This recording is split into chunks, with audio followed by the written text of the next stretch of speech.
ভারতের সঙ্গে আপনারা আপোষ হতে যাবেন না, অগ্রসর হবে।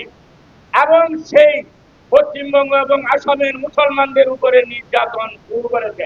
মুসলমানদেরকে তারা তাদের নিজের দেশ থেকে তারা বিতাড়িত করতেছে।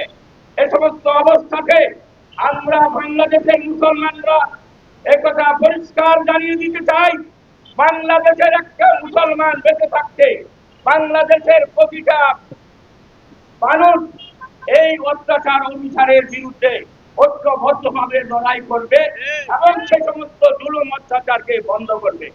যদি তারা সেগুলি বন্ধ না করে তাহলে আমরা তাদেরকে শক্তি প্রয়োগের মাধ্যমে তাদেরকে দমন করবো ইনশাআল্লাহ। বাংলাদেশ সরকারে আমরা জানিয়ে দিতে চাই, আপনারা নমনীয়তা অবলম্বন করবেন না, ভারতের সঙ্গে আপনারা আপোষ হতে যাবেন না। এই ভারত বাংলাদেশকে কখনো ভালো চোখে দেখে না। ভারতকে তারা বাংলাদেশকে তারা